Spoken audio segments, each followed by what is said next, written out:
Bonjour à toutes et à tous, et ravi de vous retrouver pour parler aujourd'hui d'un sujet déterminant, l'inflation. Alors j'en avais parlé il y a quelques mois en disant attention, l'inflation revient, on m'avait dit mais non, c'est temporaire, ça va pas durer peut-être un mois au mois d'avril, en correspondance du fait que l'année dernière les prix avaient baissé à cause de la pandémie.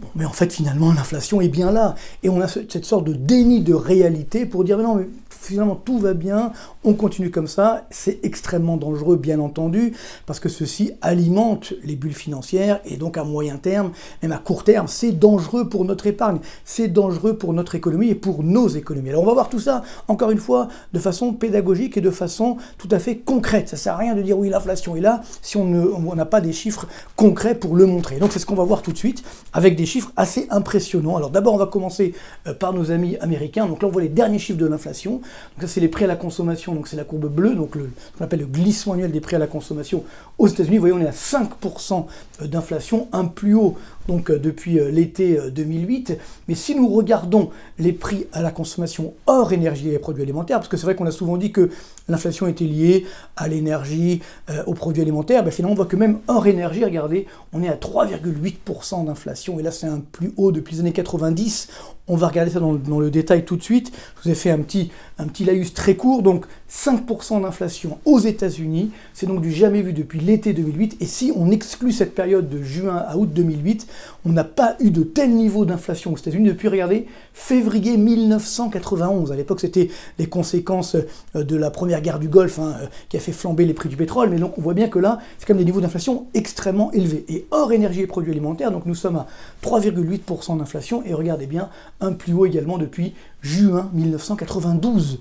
Donc là, nous avons des niveaux d'inflation qui sont quand même particulièrement élevés. Donc c'est pas simplement un épiphénomène, même si à moyen terme, l'inflation va certainement un petit peu reculer. En moyenne annuelle, on va rester sur une inflation très élevée. D'autant que les indicateurs avancés de l'inflation, parce que c'est comme ça qu'on fait des prévisions également, nous disent que l'inflation va continuer d'augmenter, notamment encore une fois aux États-Unis. Tout à l'heure on verra pour la France et l'Europe, mais regardez, là c'est les prix à la production, donc c'est ce qui entre dans les cycles de production, si vous voulez, avant que ça arrive sur les prix à la consommation. Donc voilà, c'est la courbe rouge, on est à quasiment 7% d'inflation, donc là c'est pour l'inflation globale, donc des prix à la production, la courbe rouge, et nous dit que en gros la courbe bleue, c'est-à-dire l'inflation globale, vous voyez, va atteindre des niveaux de l'ordre de 6 à 7%, donc on est déjà sur des sommets depuis les années 90, alors là évidemment on comprend que ça va continuer. Et regardez bien, c'est également vrai pour l'inflation hors énergie et produits alimentaires. Là, c'est encore plus fort, regardez. Donc là, c'est hors énergie et produits alimentaires, ce qu'on appelle le corps, entre guillemets, CORE, ça veut dire l'indice sous-jacent des prix à la consommation en bleu et à la production en rouge. Et regardez bien, là aussi, ça monte très haut sur des niveaux des plus hauts depuis, regardez bien, 1989. C'est incroyable, évidemment. Et donc, ça veut dire que la courbe bleue, l'inflation, elle aussi, hors énergie et produits alimentaires, va continuer d'augmenter, peut-être à 4, 4,5%. Donc, vous voyez, on ne peut pas ignorer tout ça. La politique de l'autruche devient extrêmement dangereuse, et notamment de la part de la Réserve fédérale américaine. Alors, ça y est, elle a commencé depuis hier à dire ça y est, donc hier le 16 juin, mercredi, donc c'était la réunion de la politique monétaire de la Réserve fédérale américaine. Elle a commencé à nous dire oui, il y a un petit peu d'inflation, mais bon, c'est transitoire, enfin on surveille. Donc elle commence à parler de peut-être pas forcément la suppression tout de suite, mais de la réduction des rachats de dettes que fait la Réserve fédérale américaine, ce qu'on appelle la planche à billets, et elle nous parle d'une remontée des taux en 2023. Attention, quand on commence à parler d'une remontée des taux, ça veut dire que ça sera peut-être bien avant. Et on le voit ici, il y a un vrai problème. La Réserve fédérale américaine, comme d'ailleurs la Banque centrale européenne, sont dépassées par les événements. Regardez bien ici, là c'est le taux d'intérêt à 0%, plus, je vous rappelle, la planche à billets pléthorique de la Réserve fédérale américaine, 8 000 milliards de dollars, c'est quelque chose des sommes évidemment énormes. Et donc là, vous voyez, ça c'est l'objectif d'inflation de la Réserve fédérale, 2%. Et là, nous sommes aujourd'hui sur un niveau d'inflation, vous voyez, c'est la courbe bleue, à 5%. Donc on est très très loin de cet objectif. Et même si ça reviendra un petit peu à la baisse, mais c'est pas forcément sûr, mais admettons, eh bien à ce moment-là, on en restera durablement au-dessus des 2%. Donc la Réserve fédérale américaine doit arrêter sa politique de planche à billets. Elle ne veut pas le dire tout de suite pour pas faire peur au marché, mais elle va devoir effectivement le faire. Et ça va également arriver chez nous, en Europe. Donc là, c'est clairement aujourd'hui, donc ah oui, j'ai oublié évidemment la Chine, bien entendu, très important. Et là aussi, ça augmente. Alors pour l'instant, les prix à la consommation, vous voyez, sont relativement bas, c'est la courbe rouge, 1,3%, mais regardez, les prix à la production sont à 9%, un plus haut depuis 2008. Donc là aussi, en Chine, attention, l'inflation va également augmenter. Donc vous voyez, c'est une inflation qui n'est pas que américaine ou européenne, européenne, elle est mondiale. Alors justement, parlons maintenant donc, de la zone euro, avec là l'inflation allemande, espagnole, hein, on est à 2,5% en Allemagne, c'est la courbe rouge, en Espagne 2,7% d'inflation, donc vous voyez que ça commence à se tendre, et évidemment c'est pas anodin, encore une fois, ça vient retirer du pouvoir d'achat aux ménages, donc ça impose également à la Banque centrale européenne d'arrêter cette politique, je dirais, ultra accommodante. Alors c'est vrai qu'en France, pour l'instant, c'est un peu moins le cas, bizarrement, vous voyez que l'inflation, on est à 1,4%, c'est la courbe bleue, et la courbe rouge, c'est la zone euro, on est à 2%. Enfin, il y a un petit problème, hein, je ne veux pas mettre en cause évidemment les calculs de l'INSEE, mais néanmoins, regardez, quand on regarde l'inflation française, donc la courbe bleue, c'est le calcul de l'INSEE, d'accord? Et la courbe rouge, c'est le calcul d'Eurostat, ce qu'on appelle les indicateurs d'inflation harmonisés. Là, il y a une petite surprise, c'est que vous voyez que l'inflation calculée par l'INSEE, c'est la courbe bleue, on est à 1,4%. La courbe rouge calculée par Eurostat, normalement ça devrait être le même chiffre, eh ben non, on est à 1,8% d'inflation. Ça arrive hein, quelquefois, donc on a l'impression que quand même l'INSEE sous-estime un petit peu l'inflation que nous avons réellement en France. C'est pas une surprise, mais globalement, là aussi, attention, au lendemain difficile, l'inflation pourrait être plus forte que prévu. Juste pour savoir sur le mois de mai, quels sont les prix qui augmentent le plus en France. Donc là, vous voyez qu'on a 1,4% d'inflation au niveau global, ça c'est en France. Ce qui augmente le plus, c'est l'essence. Ah oui, 21,7% d'augmentation annuelle sur les prix de l'essence, évidemment particulièrement élevé. Ensuite, le gaz, les transports routiers de passagers, oui, ça revient. Ben, comment ça y est, on peut enfin, je dirais, circuler, mais enfin, il y a aussi les péages qui augmentent, etc. Les services postaux.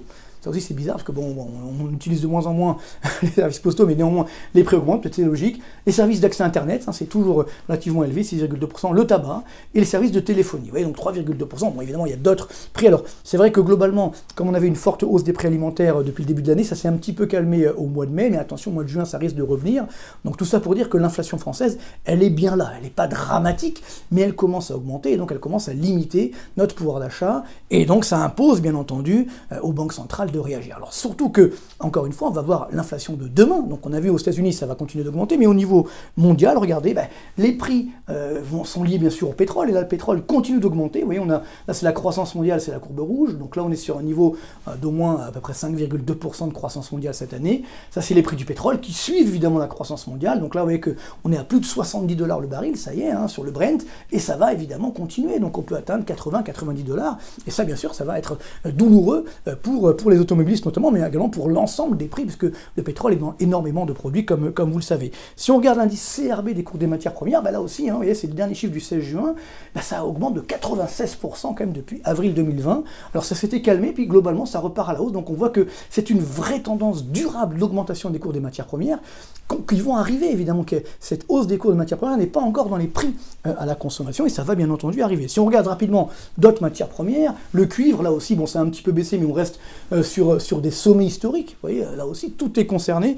Et puis le blé, alors c'est vrai que le blé, on avait eu des sommets qui avaient été atteints, une forte flambée pour diverses raisons un petit peu exogènes et puis particulières, mais globalement, au cours du mois d'avril, nous, on a vu une très forte flambée. Ça baisse un petit peu en juin, mais néanmoins, regardez, on est quand même sur des plus hauts depuis à peu près 2014, donc 52% de hausse sur un an, ça reste quand même beaucoup. Donc là aussi, les prix des matières premières alimentaires vont rester particulièrement élevés. Dernier indicateur avancé de l'inflation, hein, que je suis souvent, je vous en ai déjà parlé ici même sur ces chroniques, l'indice qu'on appelle ARPEX, donc c'est le taux de fret maritime pour les porte-conteneurs. Regardez, c'est incroyable. Ben, plus les semaines passent, ça y est, on est à 2034. Le dernier sommet historique, c'était 1839. Pour vous montrer un exemple, donc là, ça y est, on a dépassé la barre des 2000. Et donc, ceci montre qu'évidemment, ben, les prix vont continuer d'augmenter au cours des prochains mois. Et donc, ben, finalement, on va devoir arrêter tout ça. Les banques centrales vont devoir arrêter leur parcimonie, ou du moins leur exagération, on va dire, plutôt d'un point de vue monétaire. Vous voyez que globalement, on aimerait justement qu'il soit plus parcimonieux, mais ce n'est pas le cas aujourd'hui. Et donc on voit que les marchés boursiers, alors ça commence à se tasser un petit peu aux États-Unis. Donc on l'a vu par exemple hier, dès que la Réserve fédérale américaine a commencé à parler de risque inflationniste, ben ça y est, ça commence à se calmer sur les marchés boursiers. Bon, le CAC 40, bon là il continue parce qu'il y a un effet de rattrapage bien sûr, mais néanmoins, attention, si les banques centrales sont moins accommodantes, évidemment les marchés vont en pâtir, parce que justement les taux d'intérêt des obligations d'État vont continuer d'augmenter. Alors ça s'était un petit peu calmé là ces dernières semaines, parce qu'on disait bon finalement l'inflation c'est temporaire, ben non, ben ça y est, hier hein, ça repart à la hausse, que ça soit aux États-Unis, bon, on est quand même sur 1,5-1,6% de niveau de taux d'intérêt à 10 ans, c'est la courbe bleue. Sur les taux français, ça a un petit peu baissé, mais on est quand même autour des 0,2%. Ça va évidemment continuer d'augmenter, et bien entendu, ceci montre que ça va calmer un petit peu les marchés. Bien sûr, l'or, qui est la valeur refuge par définition contre l'inflation, reste particulièrement bien portante, on le voit ici. Donc on est remonté, on est descendu à 1700, on est remonté à 1900, là on est autour des 1800 $ l'once. Ça reste quand même une bonne protection avec l'inflation qui augmente. Généralement, ça fait tendre les cours de l'or, donc qui va évidemment continuer d'augmenter. Donc j'en termine pour cette conclusion, justement, quelles conséquences pour notre épargne. Donc attention, l'inflation qui augmente, ça réduit bien sûr notre pouvoir d'achat, mais également le pouvoir d'achat de notre épargne si on ne fait rien. Donc attention, ça va générer une baisse des marchés boursiers, des marchés obligataires. Évidemment, les taux d'intérêt des obligataires vont augmenter. On aura également sur les marchés immobiliers quelques secousses, puisque si les taux d'intérêt augmentent, les bulles immobilières, notamment en France, vont évidemment se calmer. Et parallèlement, si la croissance ne redémarre pas fortement, ça limitera là aussi la croissance, et donc il y a un risque, j'en avais déjà parlé, d'augmentation des impôts sur l'épargne. Donc là aussi, soyons extrêmement prudents. Donc soit le petit réconfort, les cours de l'or vont un petit peu augmenter, puis après les cours des taux sur livret, notamment les fonds euros de l'assurance vie, pourront un petit peu augmenter, il faudra attendre, mais néanmoins ça montre bien qu'aujourd'hui l'inflation est là. Donc arrêtons le déni des réalités. Dans les prochains mois, c'est évident que l'inflation va rester élevée, donc que les banques centrales vont devoir arrêter leur politique exagérément accommodante, et donc ce qui va générer un monde qui va redevenir normal. Ça y est, on enlève les masques dehors, c'est déjà pas mal, du moins en France, et à partir de là, on va pouvoir là aussi retrouver un monde plus normal sur les marchés. Ça veut dire des marchés boursiers et obligataires qui soient mieux connectés à la réalité économique, ça veut dire un peu de croissance, également une inflation qui redémarre. Attention, parce que si on ne limite pas cette inflation, elle sera de plus en plus forte, et après, on ne pourra pas la limiter. L'inflation, c'est un peu comme le dentifrice.